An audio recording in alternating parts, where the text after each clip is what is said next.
let's look at the next phase now, this acceleration. And this is the trickiest one because you haven't got much time here.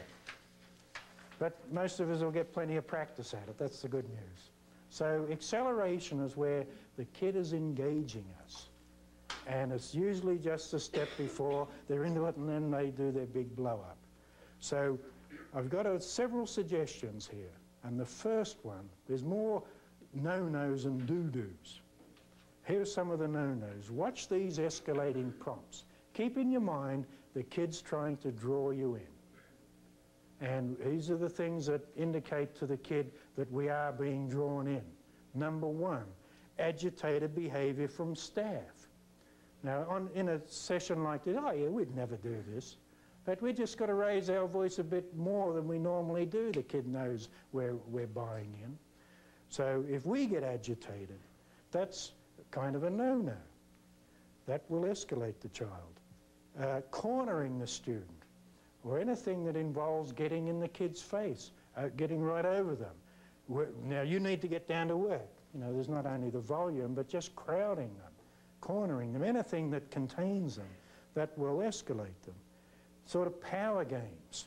You will do this. When you're in the school, you will do this, or you will be sent home. It's kind of that authority thing of you will do it. That will escalate the child. Touching or grabbing the student.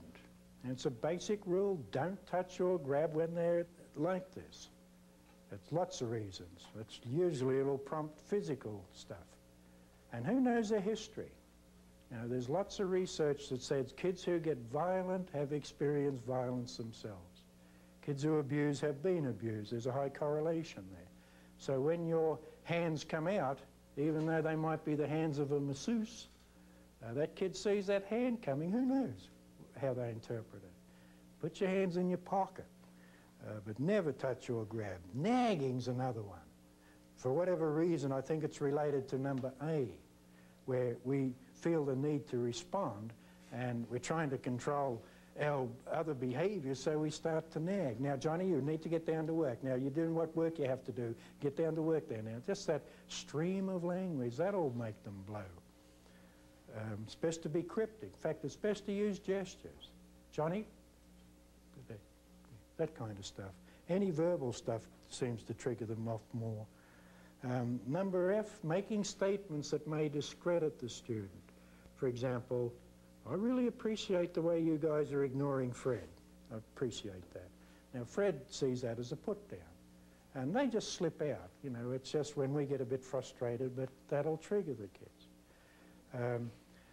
Becoming engaged in arguing.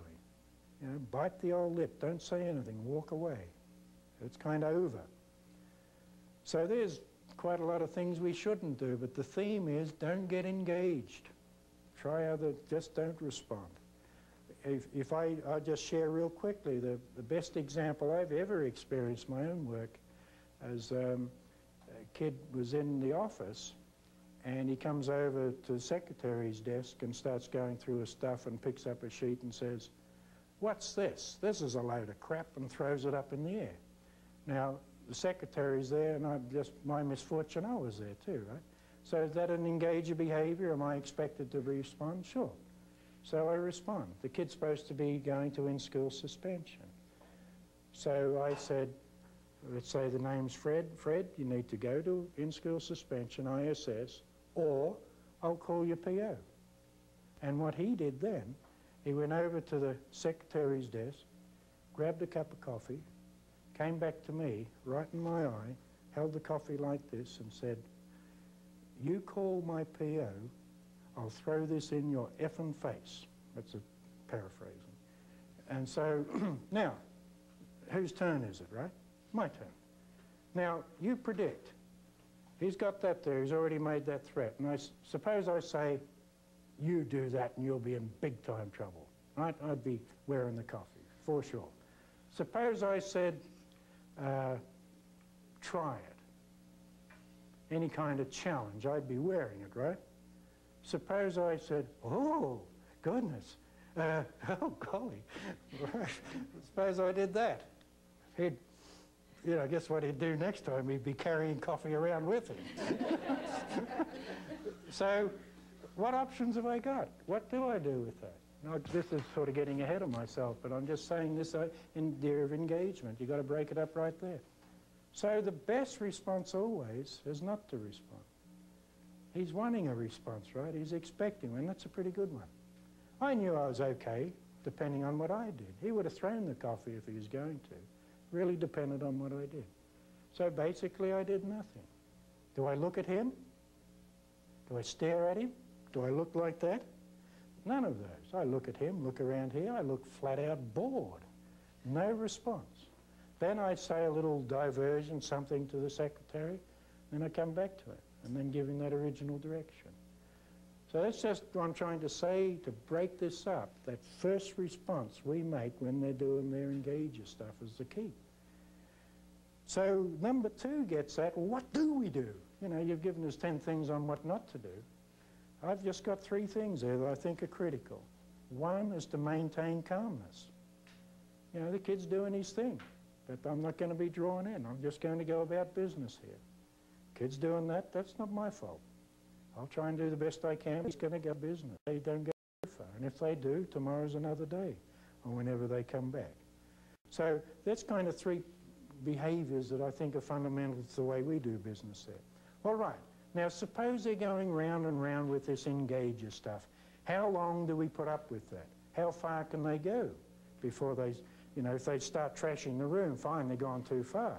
But we want to interrupt it before that. And I'm going to present a little strategy now that I'm calling crisis prevention. And there's 2 pieces, to have something in place beforehand and then the delivery. Let's look at how it works. Basically, we need to have a bottom line negative consequence.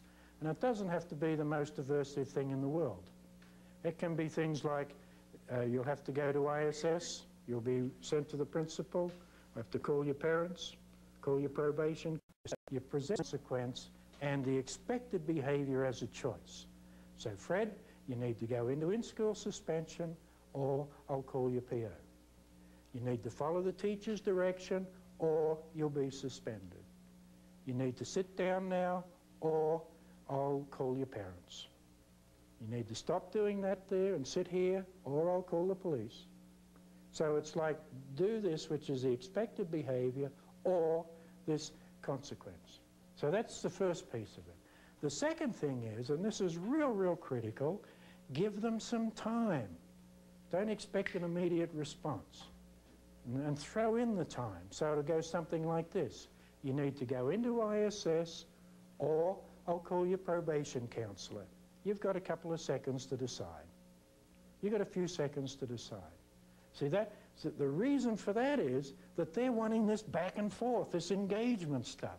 So when you say you've got a few seconds to decide, that takes you out of it. It's back with you and I'm not even going to respond. So that helps to take out the back and forth. Now watch this. They'll say, they might start cussing. Well, that's whatever they say. Oop, that's bad language, I'm going to do it. Then you're back to their old game, right? So we've got to ignore what they do unless they clearly go too far. They pick up a chair and hurl it through the air and just miss your head. Bingo, we're under a new level right there. But they'll come back with verbal stuff. Or they might start fussing. Ignore that. Give them those few seconds. Now, here's the third piece. And it's got there, withdraw from the student. So here's the package. Michael, you're asked to go into in-school suspension, or I'll call your probation counsellor. You've got a few seconds to decide, and then you walk over to the other kids. Or if you're with that kid only, just get into some independent activity. But withdrawing from it, that's very strong information that, 1, you decide. This is your choice. 2, I'm out of it. I'm not playing this interaction stuff. You're on your own. And 3rd, it helps them save face. Because they're wanting a big power struggle, and guess who's the one walking away? Me. But that's no big deal. I've set the stage. You choose this. This will happen, all that. So you walk away. That's no big loss, but for the kid, it helps him or her. So giving them a little bit of time takes out the successive interactions, and walking away takes out the confrontation. So they're much more able to make that choice. But if we stay there and overpower them or try that, then they'll escalate.